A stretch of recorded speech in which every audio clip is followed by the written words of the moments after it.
ஊவா தேர்தல் மேடைகளில் தெரிவிக்கப்பட்ட சில கருத்துக்கள் அடுத்து.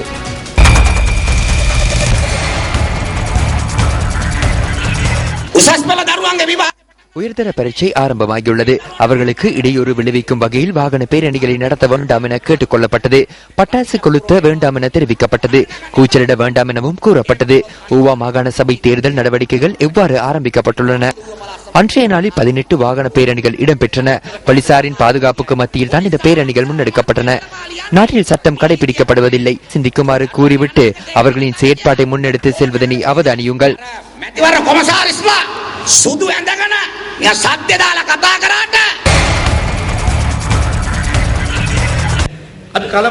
எமது நடவடிக்கைகள் தொடர்பில் நாங்கள் அவதானத்துடனேயே செயற்படுகின்றோம். ஆகவே எமக்கு குழப்பமடைய தேவையில்லை. கூறுபவற்றை எல்லாம் நடைமுறைப்படுத்த முடியுமா என்று சிந்தித்து பாருங்கள். முதல் 2 தடவைகளும் பொய் கூற முடியும், ஆனால் 3ஆம் முறை அவ்வாறு கூற முடியாது. அவ்வாறு கூறினால் அடித்து விரட்டுங்கள். இது வெகு விரைவில் நடைபெறும். எமது அமைச்சர்களை எண்ணி சந்தோஷப்பட முடியும். அவர்கள் மாடி வீடுகளை கட்டவில்லை, அவர்கள் நாட்டிற்கு சேவையாற்றியுள்ளனர். எமது அமைச்சர்கள் வலுவாக இருப்பதனால் தான் கிராமத்தை தேடி அபிவிருத்தி வந்தது.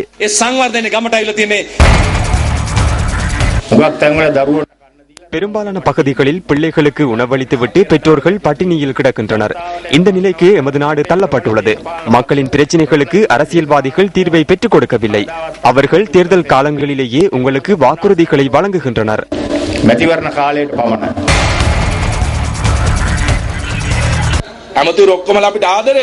அமைச்சர்கள் எம்முடன் ஆதரவாகவே உள்ளனர். ஆனால் சில சந்தர்ப்பங்களில் ஏதேனும் வேலைகளை கூறினால் செய்வதில்லை. இன்று மின்சாரத்தை கேட்டு வருபவர்கள் குறைவாகவே உள்ளனர்.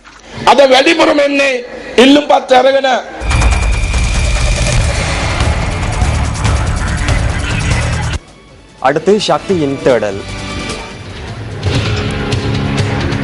வலி வடக்கு வசாவளான் பகுதியிலிருந்து வெளியேறிய சுமார் 35 குடும்பங்கள் அரசு அதிகாரிகளினாலும் அரசியல் தலைமைகளினாலும் புறக்கணிக்கப்பட்டு கிட்டத்தட்ட 25 வருடங்களாக வாழ்ந்து வருகின்றன. கைதடி நுணாவில் பகுதியில் பச்சை காடுகளுக்குள் கிராஞ்சி என்னும் ஒரு கிராமம் இருப்பதனை அரசு அதிகாரிகளோ அல்லது அரசியல் தலைமைகளோ அறிந்திருக்க வாய்ப்பில்லை. வலி வடக்கு வசவளான் J245 கிராம சேகவர் பிரிவைச் சேர்ந்த சுமார் 35 குடும்பங்களைச் சேர்ந்த மக்கள் 1990ஆம் ஆண்டு இடம்பெயர்ந்து கைதடி நுணாவில் பகுதியில் தஞ்சம் புகுந்தார்கள். இங்கு வசிக்கும் சுமார் 200 மக்கள் இன்றும் எந்தவித அடிப்படை வசதிகளும் அற்ற நிலையில் வாழ்ந்து வருகின்றனர். நிரந்தர வீடுகள் அற்ற நிலையில் தற்காலிக வீடுகளில் வாழும் இந்த மக்களுக்கு ஒரு கிணறும் 5 மலசல கூடங்கள் மாத்திரமே அதிகாரிகள் பெற்றுக் கொடுத்த பரிசு. இடங்கள் மாற்றி அமைக்கிறது இடங்கள் நாங்கள் இதுக்குள்ளேயே சுத்தி எத்தனையோட வீடு கட்டி தாண்டா இதுக்குள்ளேயே ஒரு முகாம் அமைச்சு தந்தால் நாங்கள் இருப்போம். தொழில் வாய்ப்புகள் இல்லாத நிலையில் கூலி தொழிலை நம்பி வாழும் இந்த மக்களுக்கு மின்சாரம், குடிநீர், சுகாதார கட்டமைப்பு, கல்வி, போக்குவரத்து உள்ளிட்ட அடிப்படை தேவைகள் கூட கனவாக மாறி உள்ளன. மண்ணெண்ணெய் இல்லாம கஷ்டப்படுறோம். கரண்ட் வசதி இல்ல. நான் இப்போ படிக்கிறேன். பாருங்க ஓட்டு போடுறாங்க, இது செய்யான்னு சொல்லி போட்டுதாரு. எங்களுக்கு உதவியே செய்தாராங்க. இல்ல கதைக்க மனசுக்கே இருக்கு, கதைக்க கூடிய இது இல்லாம இருக்கு. அப்படி கஷ்டப்பட்டு இருக்கிறோம். அடிப்படை வசதிகளின்றி இங்கு வாழும் சிறுவர்களின் ஆரம்ப கல்வி கூட அவர்களுக்கு எட்டா கனிதான். குப்பி விளக்குகளில் தங்கள் எதிர்காலம் காணாமல் போய்விடுமோ என்ற ஏக்கம் அவர்களின் கண்களில் தெரிகிறது. உதவி கிடைக்கவும் இல்லை. கிடைச்சிருந்தா நாங்கள் இவ்வளவு தூரத்துக்கு இருக்கிற அளவுக்கு எங்கட ஊருக்கு விட வேணும். இல்லையாண்டா நாங்கள் இருக்கிற இடத்துல எங்களுக்கு எல்லாத்தையும் அமைச்சு தர வேணும். வறட்சி காலங்களில் குடிநீர் தட்டுப்பாட்டுடனும் மழை காலங்களில் வீட்டுக்குள் உட்புகும் வெள்ள நீருடனும் போராடும் இந்த மக்களுக்கு விடிவு எப்போது கிட்டும்? வடக்கில் தமது நில உரிமைகளுக்காகவும் தமது சொந்த காணிகள் தொடர்பில் கவலைப்படுவோர் வரிசையில் கிராஞ்சி கிராமத்தவரும் முக்கிய இடம் பிடிக்கின்றனர். சொந்தமான நிலங்களின்றி, நிரந்தர வீடுகளின்றி, அடிப்படை வசதிகளின்றி உலர் உணவும் நிறுத்தப்பட்டு நிற்கதிக்குள்ளாகியுள்ள இந்த மக்களுக்கு பதில் சொல்வது யார்? மேல்குடியேற்ற அமைச்சரே, இது உங்களின் கவனத்துக்கு. லெஹிவலை கல்கிச படோவிட்ட 3ஆம் பிரிவு ஸ்ரீ சிவசக்தி கருமாரியம்மன் ஆலய வருடாந்த மகோத்சவத்தின் ரதோத்சவம் இன்று நடைபெற்றது.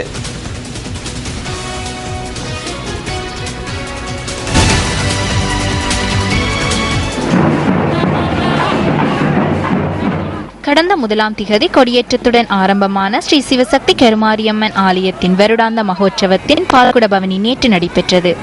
அதனைத் தொடர்ந்து இன்றைய தினம் காலை 10 மணிக்கு இடம்பெற்ற விசேட அலங்கார பூஜையுடன் ஸ்ரீ சிவசக்தி கருமாரியம்மன் அலங்கார சித்திர தேரில் எழுந்தருளினாள்.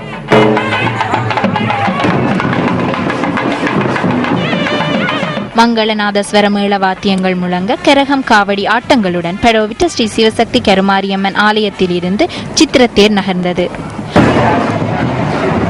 வருடாந்த மகோற்சவத்தில் நாளை தீர்த்தோற்சவம் நடைபெற உள்ளமை குறிப்பிடத்தக்கது.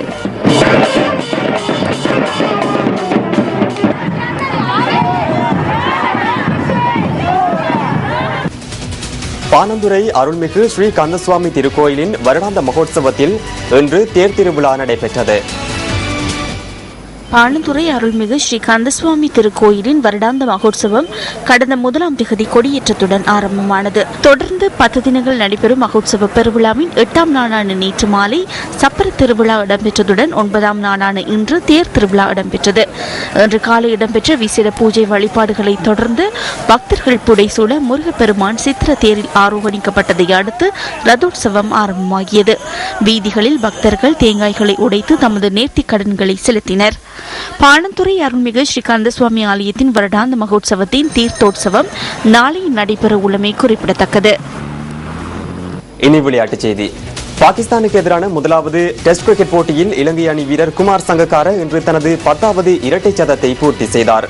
இதன் மூலம் குமார் சங்கக்கார டெஸ்ட் கிரிக்கெட் போட்டிகளில் அதிக சதங்களை பெற்றவர்கள் வரிசையில் 2ஆம் இடத்துக்கு முன்னேறியுள்ளார்.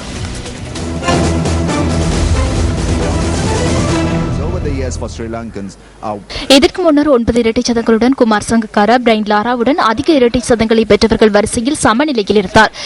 இதேவேளை இலங்கை அணி 9 விக்கெட் இழப்பிற்கு 533 ஓட்டங்களை பெற்ற வேளையில் முதல் இன்னிங்ஸை துடுப்பாட்ட தட நிறுத்திக் கொண்டது.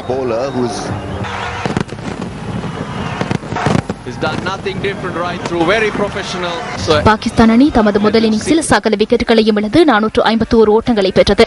இதற்கமைய 82 ஓட்டங்கள் பின்னிலையுடன் இன்று தமது 2ஆம் இன்னிங்ஸை ஆரம்பித்த பாகிஸ்தான் ஆட்ட நேர முடிவில் ஒரு விக்கெட் இழப்பிற்கு 4 ஓட்டங்களை பெற்றிருந்தது.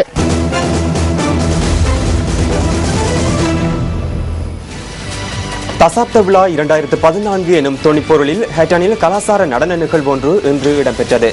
இது தொடர்பான தகவல்களை சுமந்து வரும் இன்றைய என்டர்டெயின்மெண்ட் ஃபர்ஸ்ட் தொகுப்புடன் நியூஸ் ஃபர்ஸ்டின் இரவு 8 மணி பிரதான செய்தி நிறைவு பெறுகின்றது. மீண்டும் சந்திக்கலாம் நியூஸ் ஃபர்ஸ்டின் 10:45 பிரதான செய்திகளுடன். வணக்கம்.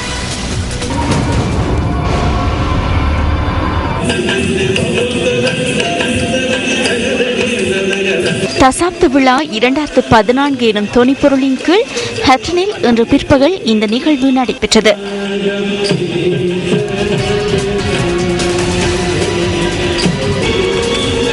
பாடசாலை மாணவர்களின் திறமைகளை வெளிக்கொணரும் வகையில் பல்வேறு நடன நிகழ்வுகள் இதன் போது ஆற்றல் செய்யப்பட்டன.